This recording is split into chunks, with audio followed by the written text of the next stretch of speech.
What's up, everybody? Welcome back to another video here. Yes, I'm back with another video. I'm glad to be back with another video. I know I mentioned that I had another big surprise coming up, but another big surprise came up before the video that I had intended in dropping maybe a couple days after, or a couple days after today. But another great news for the sport of boxing dropped, and I'm glad that this got announced. I'm glad that this is taking place. This is one of the first steps that must be taken in order for us to get the big fights done. So just yesterday, we had an announcement being made by the promoter himself, or the company itself, Matchroom Boxing, that the IBF lightweight champion of the world, Raymond Muratalla, will be defending his title against Cuban Olympic gold medalist and mandatory challenger Andy Cruz. So it's a huge fight. It's a big fight for the lightweight division, for the sport of boxing in general.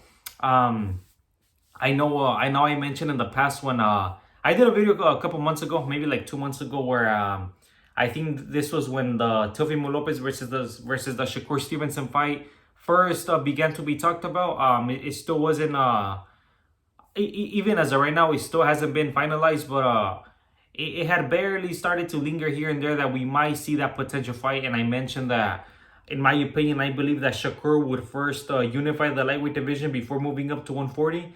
And I believe that Teofimo would end up fighting either Subriel Matias or maybe Richardson Hitchens for a unification bout before fighting Shakur Stevenson. So I also mentioned that maybe Raymond Muratalla, or let me rephrase that. I thought that Shakur would take the IBF route, but I thought that Raymond Muratalla would either defend the title against the mandatory, which is Andy Cruz, or that he would maybe pay a step aside money to Andy Cruz in order for him to get the Shakur fight going. But it looks like we're just waiting on a date now. We're waiting on a date, maybe even a venue. But now it has been finalized that Matchroom has won the purse bid, and the the Raymond Muratalla fight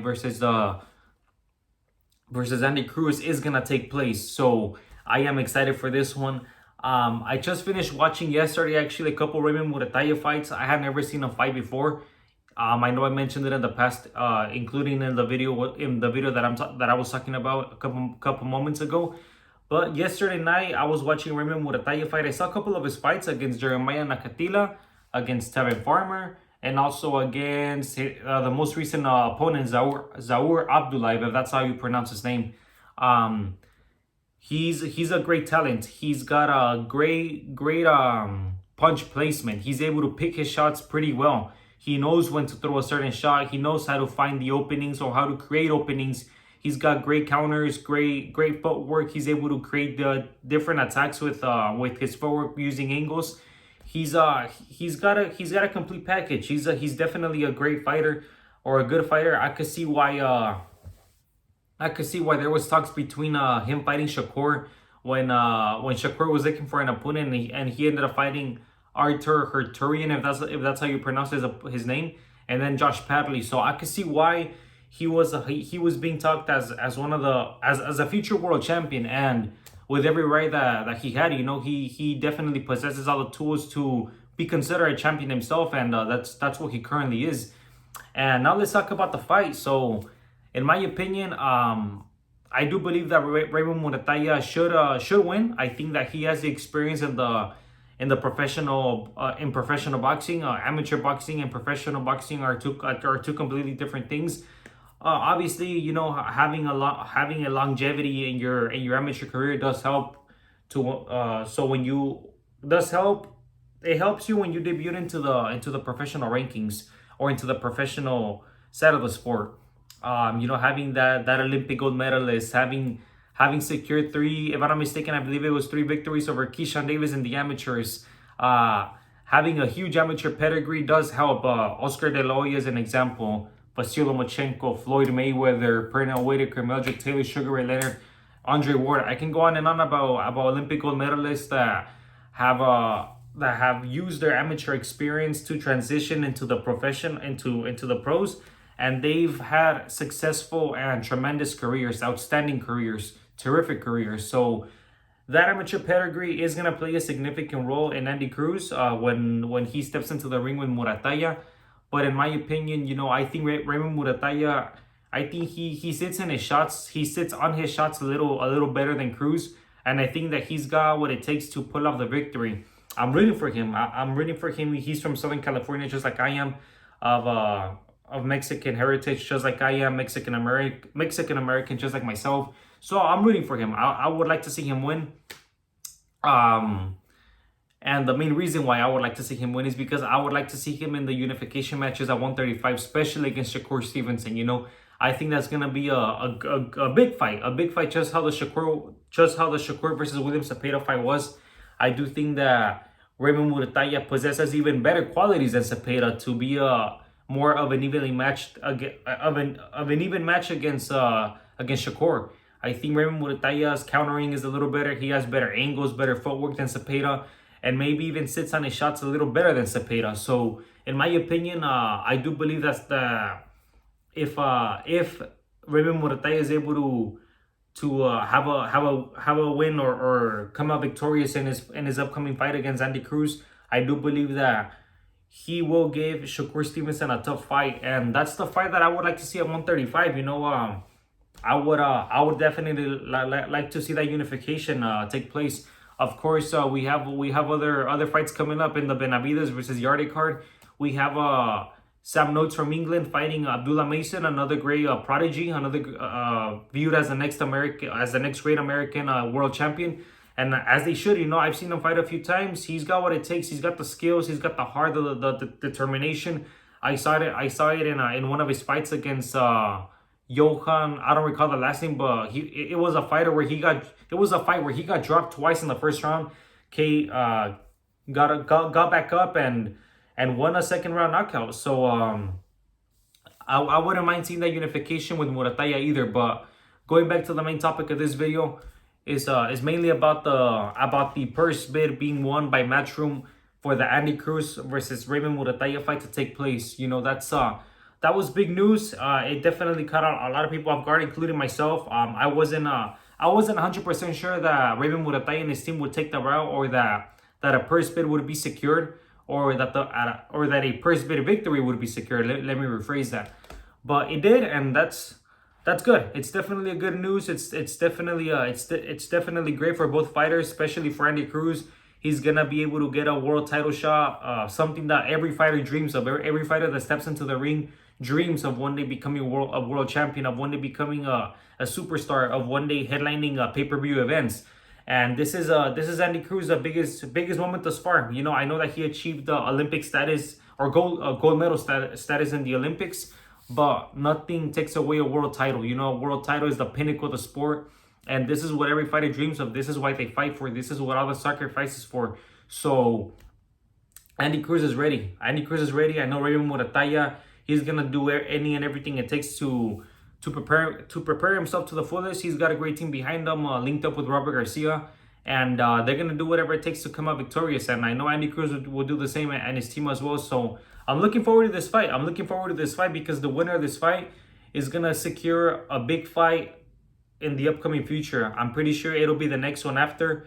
I know the IPF is the strictest sanctioning body, so I know that they imply that you defend your title against the mandatory. Sometimes, you know, they could get a little off track, but for the most part, they're pretty on track when it comes to their championships or to their champions owning up to the sanctioning. So if there's no more mandatories after this one, no more mandatory challengers after this one, I do see the winner fighting a unification, mainly against Shakur. The reason why is because Shakur currently just fought, and he doesn't have a fight lined up just yet. Unless the Teofimo fight is really in the talks and is really in the works for the Teofimo fight to take place. And if it does, hey man, if Shakur comes out victorious at 140, or even if he doesn't, he could come back down to 135 and unify the division. We've seen it in the past where fighters move up in weight, win a belt, and come back down. Mikey Garcia did it when he won the IBF title against Sergey Lipinets. He moved back down to 135 to unify it against Robert Easter. We saw Mayweather do it a couple of times when he would go up to 147 against Oscar De La Hoya and against Canelo, won a title there. Even against Cotto, won a title there, would come back down to 47 to defend his title, and so on and so forth. Even if I'm not mistaken, I think Canelo did it at one point. Canelo moved up to 175 from 160 to win a title against Kovalev, and would come back down to 160, 168 to keep defending keep defending his title. So it's nothing new. And yeah, that's that was gonna be it for this video. But now I also want to touch base on another fight that's taking place, and it's, in my opinion, in the hottest division out there at this moment. At 154, the junior middleweight division, we have Vergil Ortiz fighting Erickson Lubin. That's another fight. That's another big fight. Another tough fight actually for both. Erickson Lubin has been tested against the best, against Jamel Charlo and against Sebastian Fundora. He's been in there. He's been in there against the best. He's been in the sport for quite a long time already. He's not old in age, but you know he's had already a tough career. You know, fighting the top dogs in the division. And Vergil Ortiz, he's still, I don't want to say that he's on the come up, but he still hasn't won a world title yet. So beating Erickson Lubin would definitely position him even closer to winning a world title at 154.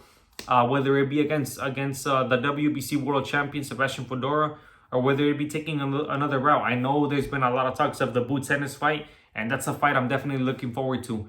I by no means think that Vergil Ortiz is overlooking Erickson Lubin. I know that he's got a tough task in front of him.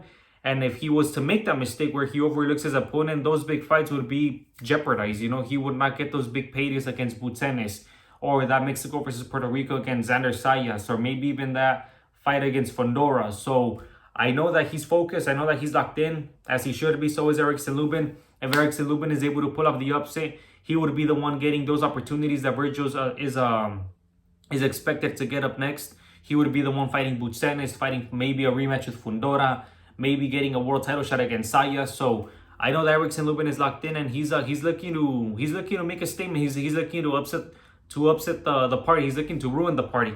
So that's another fight I wanted to touch base. In my opinion, I do believe Vergil Ortiz wins. I think that he's the fresher fighter, the hungrier fighter.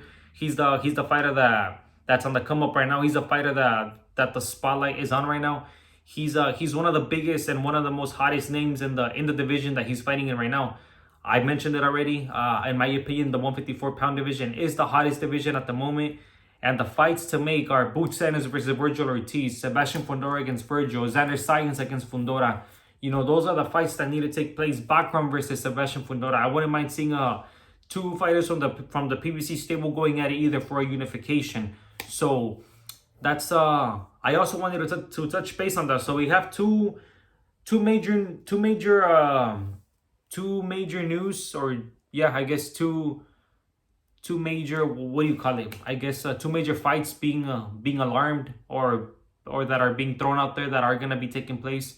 We have like I mentioned already, Raymond Muratalla defending his title against Andy Cruz, and then we also have Vergil Ortiz fighting Erickson Lubin. So those are the fights that are coming up, and yeah, like I said, I'm excited. I'm happy that Andy Cruz is getting the world title shot. I'm happy that Raymond Muratalla is back in action, and I'm happy that we're little by little, we're going back to the glory days of boxing, where we're seeing the big fights being made. If I'm not mistaken, I believe it was the year of 2023 where we had a lot of great fights. We had, I believe, Teofimo Lopez fought against Josh Taylor, where he regained world champion status. We had the Devin Haney defending his titles against Lomachenko. Tank fighting Ryan Garcia. David Benavides fighting Caleb Plant. David Benavides fighting Demetrius Andrade, a fighter that everybody avoided. So that year was huge for boxing. And now I think that this upcoming year of 2026 is going to be even better. Starting off with these fights here. I think getting these fights out the way, or getting these fights done, is going to be the start to a great year in 2026. So that was it for this video, guys. I hope you guys enjoyed it. My prediction for the two fights that were talked about today in this video, I do believe that Raymond Muratalla wins, and in my opinion, Vergil Ortiz comes out victorious too. So that was it for this video, guys. I hope you guys enjoyed it. I have another video I'm going to be dropping for you guys this weekend, so you guys stay tuned for that. I'm going to be attending an amateur event, posting a couple fights that I'm going to be paying attention to. So you guys tune in for that. So I'm going to go ahead and drop you guys another night of boxing where I attend. Unfortunately, I don't have any fighters fighting in that event, so I'm not going to be posting fights of my fighters, but I will be, I will be giving other fighters spotlight as well. So you guys stay tuned for that. And yeah, that was it for this video, guys. I'll see you guys on the next one. All right, peace out.